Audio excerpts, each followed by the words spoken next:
Welcome to solverfy. So here we can rewrite equation 38(9) and say that here the Planck's constant divided by the mass times the wavelength minus Planck's constant divided by the mass times the wavelength prime times cosine of phi is going to be equal to the velocity times, we can say, the velocity with a factor of cosine of theta, and then this would be divided by the square root of 1 minus velocity over speed of light quantity squared. And we can say that we're going to rewrite equation 3810. This would essentially become h over m lambda prime sine of phi. This is going to be equal to, this would have a factor of sine of phi, and then this would be, again, v over the square root of 1 minus v over c quantity squared. We're going to square both equations and then add up the two sides. So essentially we have that h over m quantity squared multiplied by 1 over lambda minus 1 over lambda prime cosine of phi quantity squared plus 1 over lambda prime times sine of phi quantity squared. This is going to be equal to v squared over 1 minus v over c quantity squared.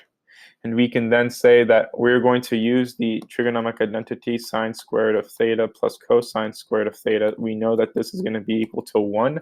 And we can say that then here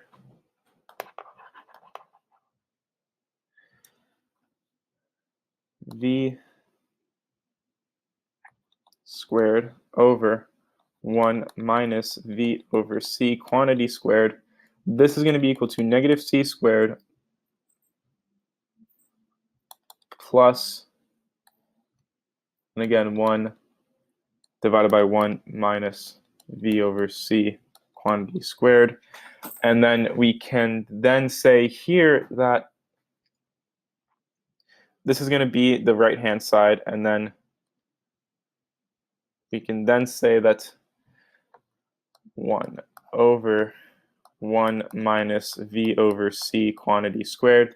This is going to be equal to the Planck's constant times the mass times the speed of light quantity squared multiplied by 1 over lambda minus 1 over lambda prime cosine of phi quantity squared plus, open parentheses, 1 over lambda prime sine of phi quantity squared, and then this would be plus 1.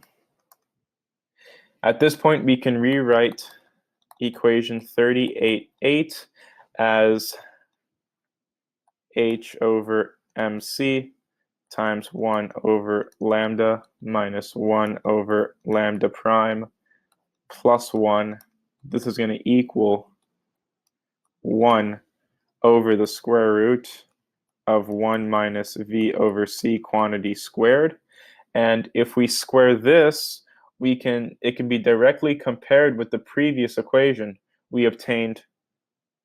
We're going to square this.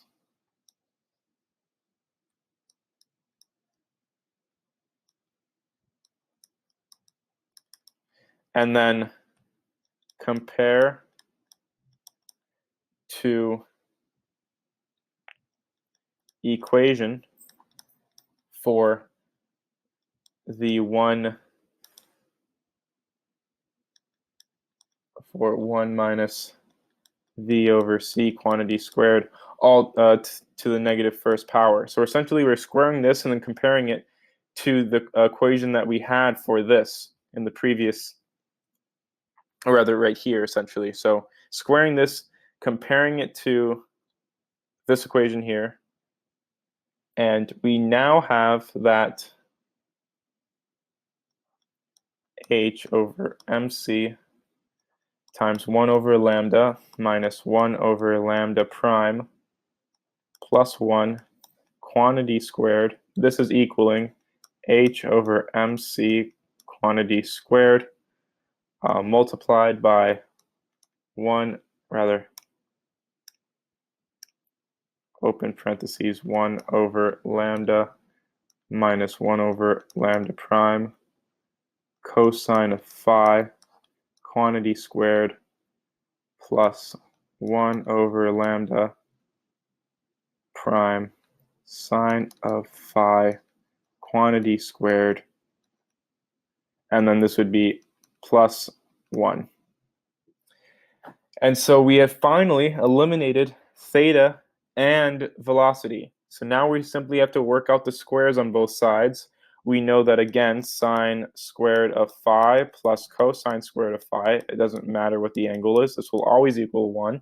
And so we can finally say that the lambda prime minus lambda would be equal to theta lambda, the change in wavelength. This is equaling h over mc multiplied by 1 minus cosine of phi. And that's how we prove that equation. That is the end of the solution. Thank you for watching.